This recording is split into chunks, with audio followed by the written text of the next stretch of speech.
पाठ का नाम है पन्ना का त्याग। बुंदेले हर बोलों के मुँह है, हमने सुनी कहानी थी, खूब लड़ी मर्दानी, वह तो झांसी वाली रानी थी।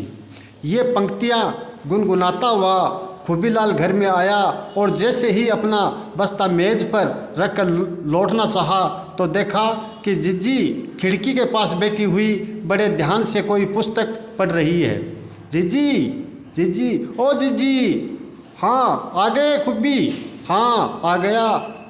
तुम तो पढ़ने में इतनी डूब गई थी कि मेरे आने का भी पता नहीं चला। सुनो जिज्जी, आज हमारी बाल सभा में बड़ा मज़ा आया। अच्छा क्या हुआ? अंत्याक्षरी हो रही थी, रविंद्र का नंबर आया तो वह से आरंभ होने वाली कविता उसे आई ही नहीं। तब मैंने वह पंक्ति बोल दी, बुंदेले हर बोलों के मुँह है। तो इसमें कौन सी बड़ी बात हो गई? सुनो तो सही जीजी, मैंने एक पंक्ति बोली थी न, कुछ लड़कों ने तो हल्ला कर दिया और कहा पूरी कविता बोलो, पूरी कविता बोलो। मैंने खूब ज़ोरदार स्वर में सुना दी, इतनी तालियां बजी कि जीजी कि कुछ पूछो मत। अच्छा तभी तुझे बड़ा मज़ा आया? जीजी ने हंसकर कहा। हूँ, खूबीलाल ने कहा। फिर पूछा तुम क्या पढ़ रही थी जीजी? नारी की कहानी नाम है उसका, पन्नाधाय, पन्नाधाय। हाँ, वह नाटक तो तुम्हारे पाठ्यक्रम में है न? खूबीलाल ने जीजी के निकट आकर भोलेपन से पूछा। जीजी ने हंसकर कहा, मैं तेरे मतलब समझ गई हूँ, तो अब कहेगा मेरी अच्छी जीजी।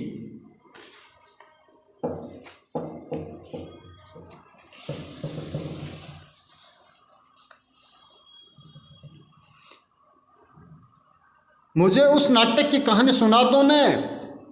खूबीलाल हंसने लगा। सुनो खूबी, झांसी की रानी लक्ष्मीबाई, रानी दुर्गावती, बेगम, चांद बीबी, अहिल्याबाई इत्यादि तो वे महिलाएं हैं जिनके पास शक्ति थी, संगठन का बल था। मगर मैं जिस नारी की कहानी कह रही हूँ उसका महत्व इस दृष्टि से अधिक है कि वह रानी नहीं थी, बेगम नहीं थी, वह एक धाय थी, धाय माँ थी, जो कुछ उसने अपने राज्य के लिए, अपने स्वामी के लिए वैसा संभवतः आज तक दुनिया में कोई नहीं कर पाया। कल्पना करो भैया कि मैं एक माँ के सामने उसके एकमात्र लाडले बेटे की अत्याचारी द्वारा तलवार से टुकड़े टुकड़े कर दिए जाए तो उस माँ के मन पर क्या बीतेगी? क्या ऐसा भी हो सकता है? हाँ, मगर पन्नाधाय की कहानी मजबूरी की कहानी नहीं थी, खूबी स्वेच्छा से किए गए त्याग और बलिदान की कहानी थी। सुनो, चित्तौड़गढ़ में महाराणा संग्राम सिंह की मृत्यु के बाद बड़ी अवस्था फैल गई थी। उनके बड़े पुत्र भोजराज पहले से ही कालग्रस्त हो गए थे। दूसरे पुत्र विक्रम सिंह 14-15 वर्ष के थे और सबसे छोटे उदयसी केवल 7 वर्ष के थे। उदयसी की देखभाल पन्नाधाय करती थी। उसके भी एक पुत्र था चंदन। उदयसी जितना ही बड़ा था। महाराणा संग्राम सिंह के निधन के बाद विक्रम सिंह का राज तिलक किया गया, मगर एक दासी पुत्र बनवीर उस समय भयंकर षड्यंत्र में लगा हुआ था। उसने छोटे बड़े कर्मचारियों को अपनी ओर मिला लिया और चित्तौड़ की राजगद्दी पर घात लगाए बैठा था। खूबीलाल, थोड़ी कल्पना करो कि जहां अधिकांश कर्मचारी पथ भ्रष्ट हो गए हो और अबोध राजकुमार राजनीतिक की चाल से अनभिज्ञ हो, वहाँ क्या परिणाम हुआ होगी? खूबीलाल स्पंद होकर सुन रहा था। बोला, सचमुच उनकी स्थिति कठिन हो गई होगी जीजी। कठिन ही नहीं, खूबी भयंकर रूप से दुर्भाग्यपूर्ण हो गई थी। उस महादुष्ट ने एक चाल चली थी। नवरात्रा में उसने सारे चित्तौड़ में नाच रंग का आयोजन कराया था और उसमें विशेष रूप से दोनों राजकुमार को बुलाने की योजना बनाई थी। अच्छा, हाँ, उसकी योजना थी कि नाच रंग में लगी जनता को धोखे में रखकर वह दोनों की हत्या कर देगा, तब उसका मार्ग निष्कष्ट हो जाएगा। विक्रम सिंह तो उस धोखे में आ गए, मगर उदय सिंह पर पन्नाधाय ढाल बनकर छाई हुई थी, इसलिए वह उसे धोखे में नहीं फंसा सका। बनवीर भी जानता था कि जब तक पन्ना दाई है तब तक उदय सिंह को धोखे से मारना संभव नहीं होगा। उधर पन्ना दाई को भी पता लग गया था कि नगर व्यापी नाच रंग के बीच हत्याकांड करने वाला है, मगर वह उदय सिंह को लेकर कहीं बाहर भी नहीं जा सकती थी। क्योंकि जीजी बनवीर के आदमी सब और चौकसी पर थे और बाहर निकलना निरापद नहीं था। महल में उसे छिपाने से भी कोई लाभ नहीं था, क्योंकि सभी और बनवीर के भेदिए मौजूद थे। इस भयंकर संकट में पन्ना दाई ने अपने मन में एक ऐसा दृढ़ संकल्प कर लिया था जैसा कोई माँ शायद नहीं कर सकेगी।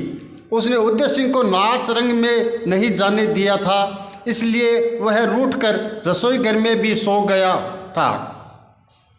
किरत नाम का बारी पन्ना दाई का भगत था।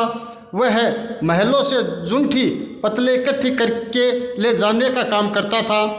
पन्ना दाई ने उसे सिसोदिया वंश की आन बचाने के लिए यह काम सौंपा कि वह अपने टोकरे में उदय सिंह को छिपाकर चित्तौड़ के किले से बाहर पहुंचा दे और पन्ना दाई के वहां आने तक उसकी रक्षा करे। किरत बारी बात और धर्म का धनी था। उधर किरत गया और इधर पन्ना दाई का एक मात्र बेटा चंदन तमाशा देखकर लौटा था। वह माँ से राजकुमार उदय सिंह के बारे में पूछता रहा, क्योंकि वे दोनों प्राय साथ साथ ही खाना खाते थे, पर मान ने हाँ हूँ करते हुए उसे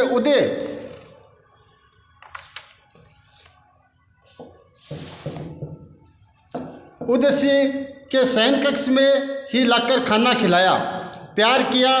फिर उदय सिंह के पलंग पर ही उसे बिठाकर किसी गहरी चिंता की छाया में डूबे डूबे कई अच्छी अच्छी कहानियाँ सुनाई। माँ की ममता की छाती पर पत्थर रखकर वह सब कुछ कर रही थी जो दुनिया की कोई माँ कभी नहीं कर सकती। राज्य की रक्षा पर, राजवंश की रक्षा पर, चित्तौड़ के गौरव की रक्षा पर, सत्य और निष्ठा की रक्षा पर आज माँ की ममता की कठोर परीक्षा थी।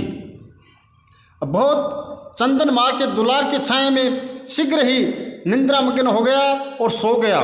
ऐसी नींद सो गया कि उस नींद का सवेरा आज तक नहीं हुआ। थोड़ी देर में षड्यंत्र हत्यारा बनवीर विक्रम सिंह के खून से रंगी तलवार लेकर उदय सिंह के कक्ष में घुसा। पन्ना ने कड़क कर उसे धिक्कारा फटकारा, मगर राज्य के नशे में पागल उस दुष्ट ने अटट हास करते हुए कहा, पन्ना आज भवानी मुझ पर प्रसन्न है। देख, इस तलवार की धार पर सिसोदिया वंश के दोनों सपूतों का खून अब एक होने वाला है। आज तू उदय सिंह को मेरे हाथ से नहीं बचा सकेगी।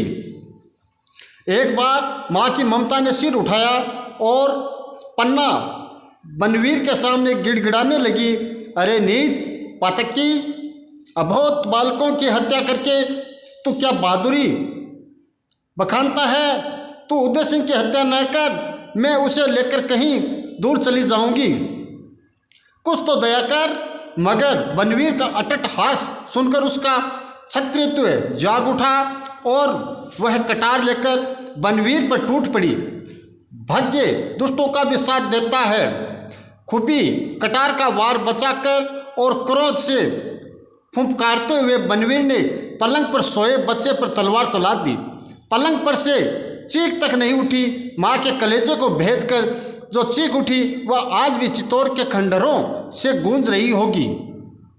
माँ के मीठे दुलार में सोया हुआ चंदन आज तक भी उस दुलार की छाया में सोया हुआ होगा।